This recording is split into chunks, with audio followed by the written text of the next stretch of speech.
It's now been a little over 2 weeks since the disaster that was the wildcard series against the Twins, meaning there's been enough time to calm down, come back down to earth, and accurately rate each player's season. Also, just a heads up, these ratings will be based off of the expectations they had going into the season and how they performed. Let's get into it. And first up, we have Jansen.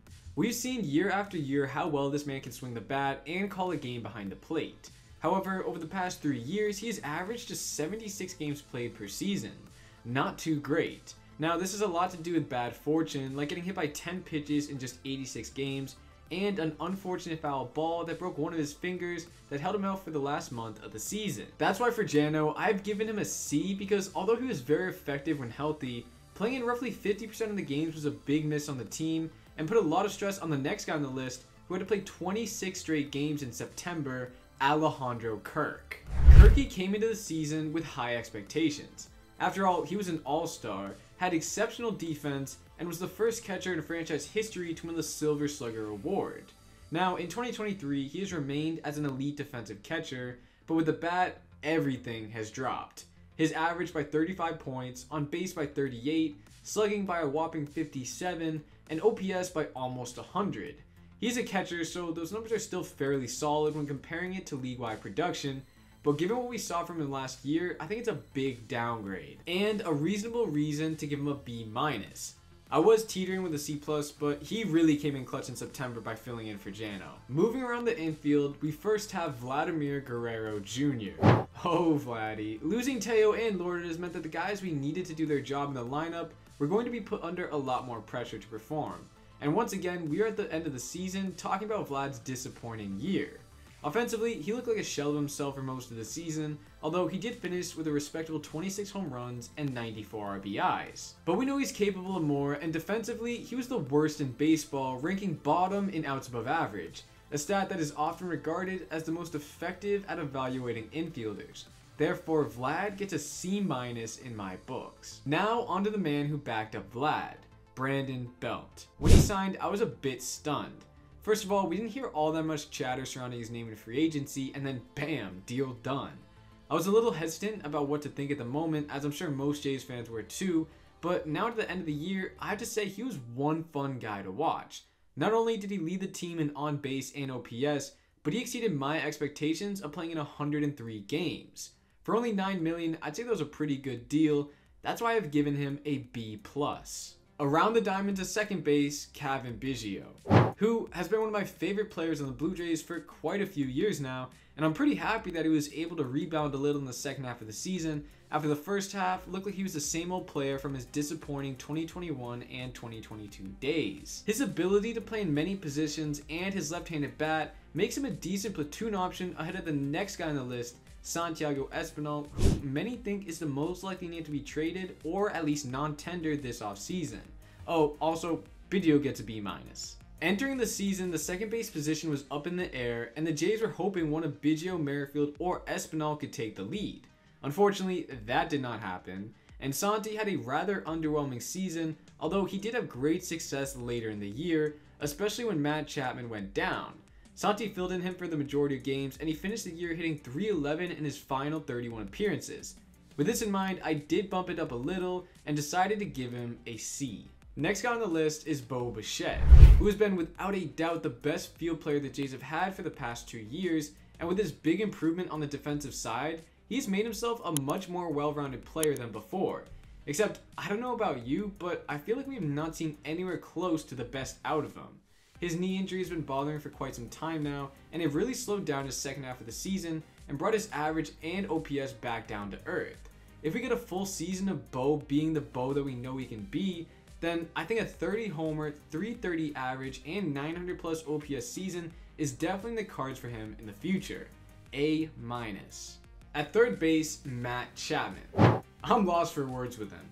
In April, he had my hopes sky high after winning Player of the Month, and all around being a stud. But from that point onwards, he lost it. He couldn't hit the high heater for his life, and didn't record a single 10 plus RBI month, when he was supposed to be our number 4/5 hitter going into the year. He was just behind Bo for our lead in B-WAR, but I really value consistency, and I'd rather not have a guy be untouchable in April and then be far below replacement level with the bat than someone who's consistently at a 750 OPS. B-. Now shifting to the outfield, Dalton Varsho. Unfortunately for him, he was brought over for a very steep price, and those two pieces going the other way have helped propel the D-backs to a National League Championship Series, making Varsho's 220 average and 674 OPS hurt even more. It was no denying that he took a step back with the bat, but defensively, he was the best in baseball, boosting his B-WAR all the way to 3.9, fourth on the team. This may be too high for your liking, but he gets a B. Staying in left, Whit Merrifield, who had a tough year. Now, I'm not saying stat-wise or anything like that, because going into the season, I think anybody would have taken his slash line. I'm talking about how the Jays used him. He's a second baseman. That's his best and preferred position. He's played a little outfield in his career, but ultimately, he's a second baseman. And the Jays stuck him in left field for 84 of his 142 appearances, which didn't please him all too much. Not to mention his comments about the Jose Berrios decision kind of solidified that he would not be coming back, so I wish him farewell with his B- rating. In center, Kevin Kiermaier, who quickly became one of my favorite players on the team. I was at that game when he made the double play on Reese McGuire, and I remember just screaming Kevin for a minute straight, much to the annoyance of all the Red Sox fans around me. He came into the year hoping for two things: to be the best number 9 hitter in baseball, check, and have a healthy season, check. He should get a decent contract this free agency, and I'm happy for him, but I'll also miss him. B+. On to the last position player, George Springer. He had a 102 OPS plus, meaning he was 2% better in OPS than the average player.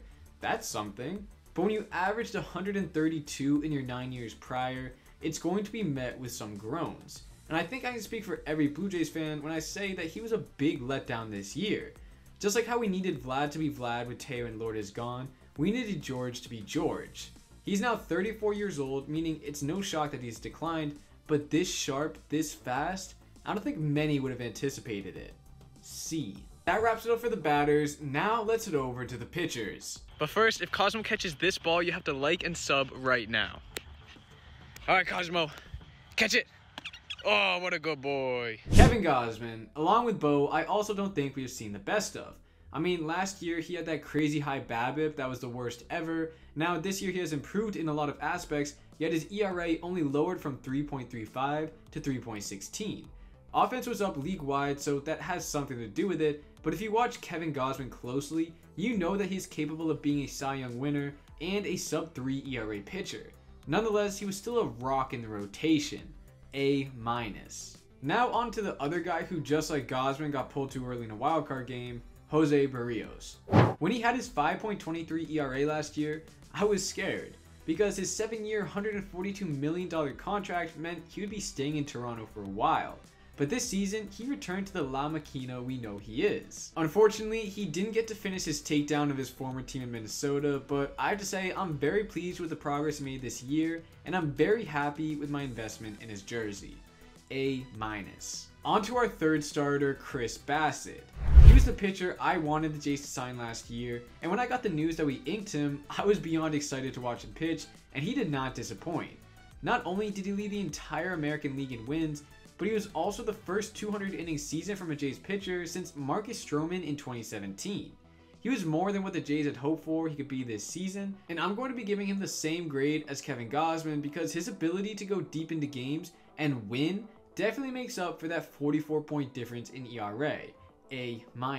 Now on to the penultimate starter, Yusei Kikuchi, who I'm pretty sure I can say the exact same thing about him as I did with Berrios, just switch a couple things. When Kikuchi had his 5.19 ERA last year, I was scared, because his 3-year, $39 million contract meant he would be staying in Toronto for a couple more years. But this season, he returned to the player we know he's capable of being. Unfortunately, he didn't have the greatest time in Minnesota, but I have to say I'm very pleased with the progress he made this year, and I'm very happy with my investment of buying tickets to watch him pitch in person. B+. Copying that actually worked pretty well, and if you don't believe me, go back to what I said about Berrios. And finally, Hyunjin Ryu.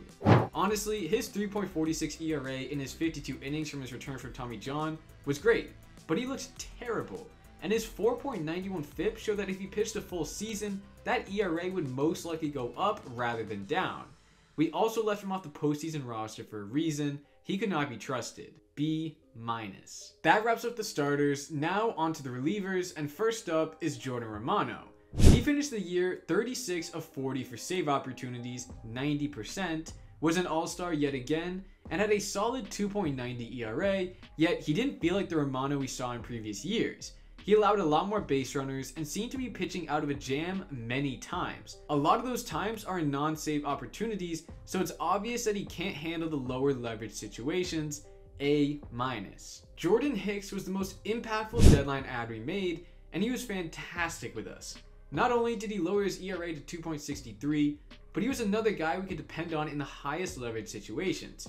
If we could sign one guy out of our free agents, it would most definitely be him, although I think he wants to pursue elsewhere, and we should really spend our money on scoring runs. A-. Yet another ad from St. Louis, Genesis Cabrera was just as good as Hicks in terms of ERA, and allowed us to be more creative out of the pen with his addition, because he is a southpaw just like Tim Mayza. We have him for a few more years, and if he can be around the same level of production next season for the Jays, then this was one of the steals of the trade deadline. Another A-. I'll give it to you straight away. Tim Mayza gets the only A+. He was fantastic all season. Anytime you put him in, he got the job done, even if it was in the highest leverage situations and with men on. His season went down in the record books as one of the best single seasons from a relief pitcher in Blue Jays franchise history.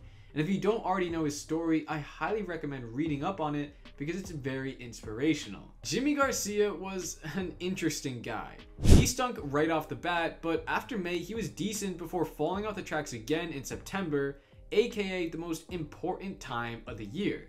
This, coupled with him being the highest paid reliever on the team and his negative 0.1 BWAR, makes me want to give him a very low rating, but instead I'll just give him a C-. Bowden Francis was a breath of fresh air anytime he pitched, albeit they were mainly in very low leverage situations, but I think his 1.73 ERA in 36 and a third innings pitched this year firmly put his name as someone that could have a big impact on the major league pitching staff next year. A. Eric Swanson, just like Varsho, was brought in for a fan favorite and offensive slugger, putting a lot of pressure on him, but boy was he good. He featured in 69 games and had a 2.97 ERA. That's exactly what the Jays were hoping for. A-. I am so sorry for Trevor Richards. He was on his way to his best ever season before his IL stint. Then when he came back, everything collapsed, and his ERA sat at 4.85 on the final day of the season. Could his decline be related to his injury? Possibly. And it is unfortunate that he was unusable down the stretch, because his strong first half of the season helped us massively in a time where we were struggling to find innings with Manoah's absence. That's why, although he had a considerably higher ERA than Garcia and lower BWAR at negative 0.2, I'm still going to give him a slightly higher grade at C. Nate Pearson's stock has fallen year after year. This season, it was his lack of a secondary pitch that caused his demise. It's not ideal because he looked good in most outings, but if his fastball wasn't on during a given night, he was toast because he didn't have another pitch to rely on. This should be his main focus this offseason, as his status as a potential impact pitcher continues to dwindle away. C-. And finally, we have, I don't see it on the notes. Hold on.